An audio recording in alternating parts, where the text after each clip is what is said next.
ligação covalente, ao contrário da ligação iônica, ela é formada pelo compartilhamento de elétrons. Como assim compartilhamento, professor? Os elétrons vão fazer parte dos dois átomos, como se fosse isso. Tá? Então, essa ligação covalente ela ocorre quando existe a necessidade de ganho de átomos pelos dois átomos em questão.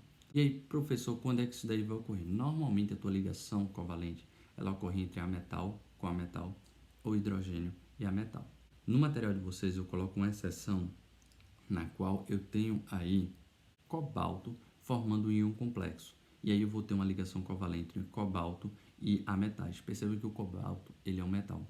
Professor, isso daí só ocorre com o cobalto? Não. Ele vai ocorrer também com outros metais de transição. E aí, queridos, tal fenômeno vai ocorrer principalmente quando eu tiver átomos muito grandes.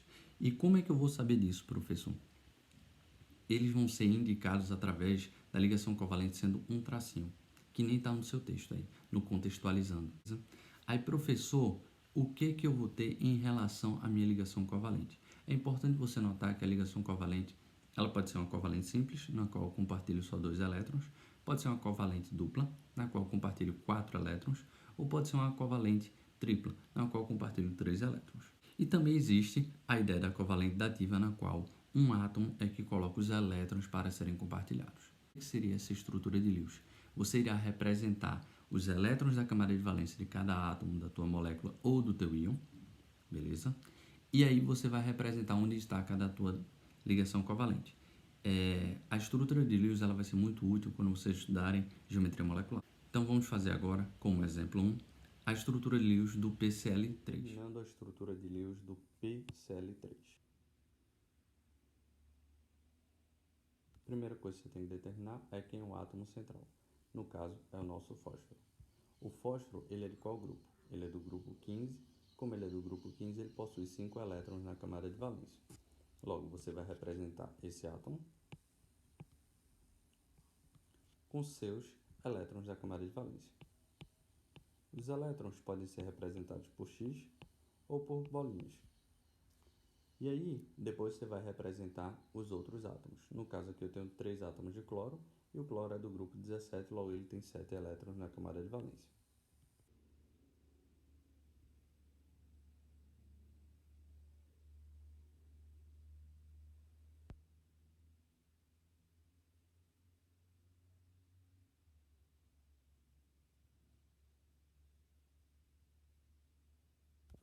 Assim, ficou representada a estrutura da molécula do PCl3. Perceba que aqui eu tenho uma ligação covalente, aqui eu tenho outra ligação covalente e mais uma ligação covalente. Logo, representamos a estrutura de Lewis dele. Perceba que sobrou ainda um par não ligante. Seguindo o nosso raciocínio, no exemplo 2, eu peço para vocês fazerem a estrutura de Lewis do SO2 do SO3. Então, o átomo central é enxofre em ambos os casos. O enxofre é do grupo 16. Logo, ele tem 6 elétrons na camada de valência. Sendo assim, ele necessita formar mais 2 ligações. O oxigênio, que também é do grupo 16, precisa formar mais 2 ligações também. Logo, aqui haverá uma ligação covalente dupla entre o enxofre e o oxigênio, e o enxofre irá formar uma ligação dativa com outro oxigênio. Professor, como é que eu sei que é uma ligação dativa? O teu enxofre ele não necessita desses 2 elétrons, porque ele já tem um total de 8 elétrons. 2, 4, 6, 8. Logo, a gente sabe que é uma ligação dativa. Outra forma de representar o SO2 será assim.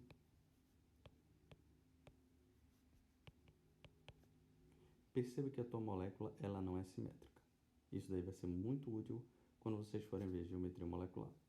Já o SO3, a diferença é que eu tenho um oxigênio a mais. Ou seja, a estrutura de Lewis dele ficará dessa forma de cá.